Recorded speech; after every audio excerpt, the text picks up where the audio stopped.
여러분은 만약 어떤 강한 나라가 와서 이렇게 말하면 어떻게 할 건가요? 너희 나라 다 가져갈 수도 있는데 대신 땅 일부만 내놓으면 봐주겠다. 아마 엄청 고민될 겁니다. 오늘 이야기의 주인공은 바로 옛날 태국, 당시 이름으로 시암입니다. 지금으로부터 100년도 훨씬 전 이야기예요.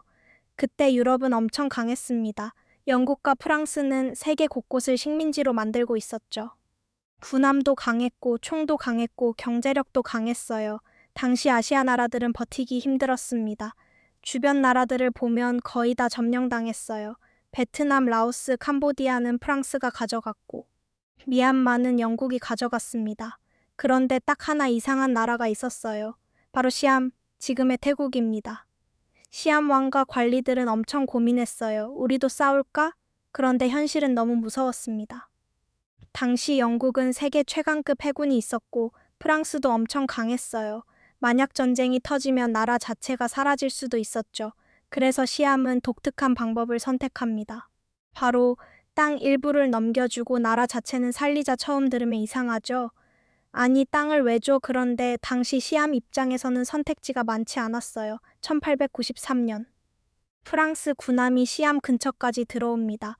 압박을 엄청 한 거예요. 결국 시암은 메콩강 동쪽 영토를 포기합니다. 지금의 라오스 대부분 지역이었어요. 그리고 몇 년 뒤에는 캄보디아 쪽 일부 지역도 넘겨줍니다. 또 영국과 협상하면서 말레이 반도 북쪽 지역도 포기했어요. 지금 기준으로 계산하면 엄청난 크기입니다.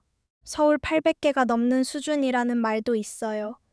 거의 나라 하나급 면적이죠. 여기서 사람들이 싸우기 시작합니다. 이게 과연 현명한 선택이었나? 찬성하는 사람들은 이렇게 말합니다. 그래도 나라 안 망했잖아. 실제로 주변 나라들은 식민지가 되었어요. 프랑스 식민지가 된 나라들은 자기 마음대로 정치도 못했고 경제도 통제당했고 자원도 빼앗겼습니다. 하지만 태국은 왕도 남았고 국기도 남았고 나라 이름도 유지했어요. 즉 완전히 먹히지는 않았다는 거죠. 그래서 어떤 역사학자들은 태국 외교를 매우 똑똑했다고 평가합니다. 약한 나라가 강대국 사이에서 살아남은 외교 천재, 이렇게 말하기도 해요. 그런데 반대 의견도 강합니다. 아니, 그렇게 큰 땅을 잃었는데 그게 성공인가? 왜냐하면 영토만 잃은 게 아니었거든요. 그 땅에 살던 사람들, 자원, 세금, 강숲까지 다 잃었습니다. 그리고 원래 시암 영향권이던 지역들이 지금은 완전히 다른 나라가 되었어요. 어떤 사람은 이렇게 말합니다. 그건 살아남은 게 아니라 천천히 잘려나간 거다. 생각해 보세요. 만약 어떤 나라가 한국에게 와서 말합니다. 서울은 남겨줄게. 대신 남쪽 절반은 내놔. 여러분은 그걸 승리라고 생각할까요? 아니면 패배라고 생각할까요? 정답은 쉽게 나오지 않습니다. 왜냐하면 당시 상황이 너무 절망적이었기 때문이에요. 실제로 그 시절 강대국과 싸우다가 나라 자체가 사라진 경우도 많았거든요. 그래서 시암은 이런 계산을 했던 것 같습니다. 조금 잘려도 살아남자.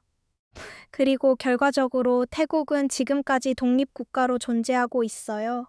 동남아에서 식민지가 되지 않은 거의 유일한 나라로 남았죠. 하지만 동시에 엄청난 영토를 잃은 나라라는 사실도 변하지 않습니다. 그래서 지금도 사람들은 묻습니다. 나라 전체를 지킨 것이 진짜 승리였을까?